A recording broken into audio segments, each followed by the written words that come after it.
Hello, and welcome to Transformation Work. Our topic today is the science of happiness. We will examine what happiness is, and what recent scientific studies have learned about happiness. We will also look at some of the false beliefs or misconceptions about happiness. First, let us define what happiness is. This is a difficult task, as happiness seems to mean different things to different people. But, generally, scientists agree that happiness is a state of mind, the state of being happy, as is defined in most dictionaries. The Buddhists have a simpler way to define happiness.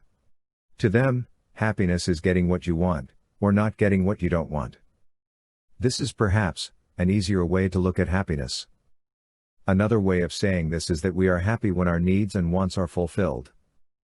Our wants are quite variable, but our needs are quite universal. According to Abraham Maslow, an American psychologist, we have 5 hierarchy of needs. The first need is a physiological need. This is a survival need. We need food, water, clothing, shelter, medications when we are ill. The second need is the need for safety, which is both physical safety as well as psychological safety. Our third need is for love and belonging.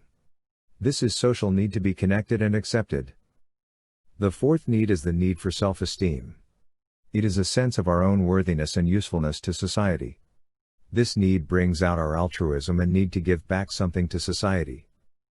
Lastly, we have the need for self-actualization, which is the highest need in Maslow's hierarchy of needs. In general, we can say that we can meet our needs. When our gross needs for survival and safety are met, we are generally quite happy and contented. Fulfilling our wants is another matter. There is no limit to what we may want. In general, the less we want, the more happy we are. In most scientific studies on happiness, scientists see happiness as a combination of how satisfied we are with our lives, and how good we feel on a day-to-day basis. Scientists studying happiness have found that 50% of our happiness is determined by our genes, 40% by our thoughts, actions and behaviors, and only 10% by external circumstances. In other words, 90% of our happiness is determined internally, while only 10% is determined by external circumstances. In addition, we get used to our external circumstances over time.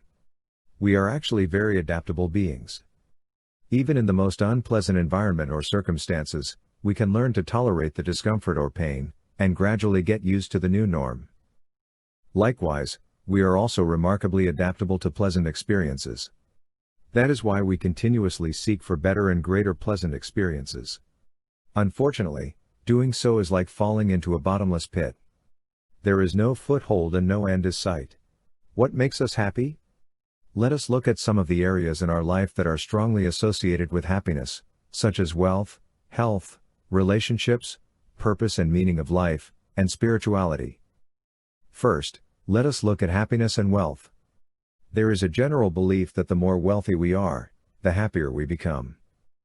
However, studies on happiness revealed that this belief is not true.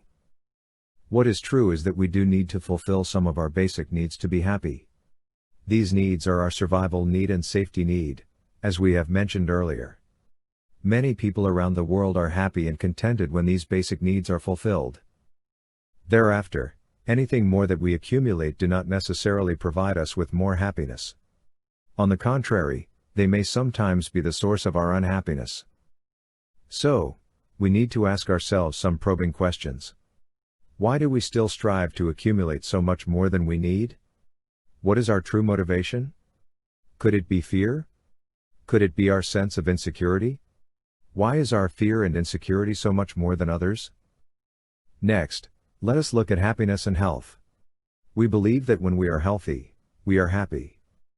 However, studies on happiness revealed that happiness is actually the cause of our health, and not the result. Scientists found that happy people are more likely to take care of their health.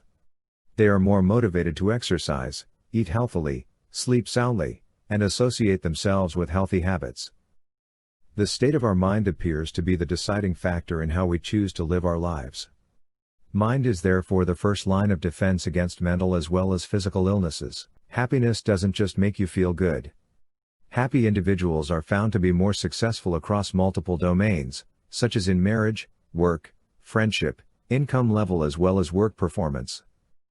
Happy people are also found to be physically healthier. They are less likely to be diabetics, hypertensive, and obese, and more likely to have a better HDL level, better immunity and live longer. Happy people are also more resilient to adversities. They are less reactive to stressors, and have lower risk of depression. Now, let's take a look at happiness and relationships. Studies on happiness have found that healthy relationships are sources of happiness. They give purpose and meaning to life. So, it is important for us to place a lot of emphasis on the quality of our relationships with our family, our parents, our siblings, friends and colleagues. The key traits to having a healthy relationship are kindness and generosity.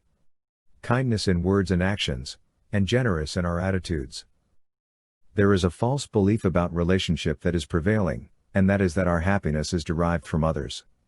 In other words, other people give us happiness.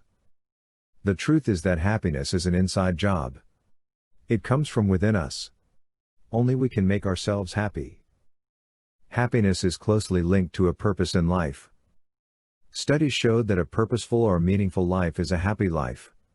It gives us a sense of direction and achievement, and thus, self-worth. Some people believe that achievement or success has to be big in order to be happy. The truth is that it is the small things in life that are truly important. Small things like how you treat people daily, how you take care of the small stuff in the family, like bills and food. We can often do without the big stuff, but the small stuff are what matter most. So, if you are constantly feeling the need to go for the next big success, perhaps you might want to ask yourself, why? Might you be feeling a lack of self-worth, or lack of security? Often, it is our ego that needs the big stuff. Lastly, let us look at happiness and spirituality. Studies have shown that living a morally upright life is a source of happiness and strength. It provides us a level of protection against guilt and regrets, and fear.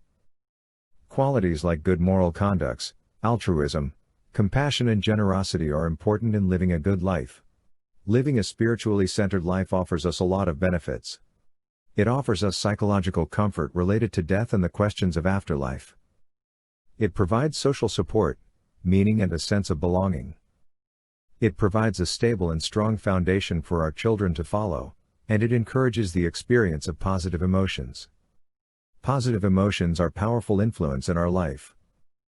They are the cause of our success across multiple domains of life, not the result. They make us more able to thrive and to flourish, even under challenging conditions, and to be more creative and resourceful in finding solutions. We become better at adapting to change, and become more resilient in times of adversity. Some of the common mental states that are desirable and important in bringing about positive emotions that are conducive for our happiness are gratitude, kindness, generosity, forgiveness and altruism. Positive emotions lead to a virtuous cycle of attaining success, which leads to more happiness, and therefore, more positive emotions. In conclusion, it is important for us to realize that happiness is a skill that we can all cultivate and master, in order for us to become happier. It is a matter of changing our present limiting beliefs and attitudes that are no longer serving us well. It is about changing our existing mental habits that are blocking or hindering our happiness and success. Happiness is not something you get from outside of you. It is an inside job. Happiness is found within you. Only you can make yourself happy, or miserable. Your happiness is in your hand. Thank you for watching this video, and for joining us in our transformation journey. If you like this and other similar videos, we invite you to subscribe to our Transformation Work YouTube channel. Click on the subscribe button now. We hope to see you again in our next video.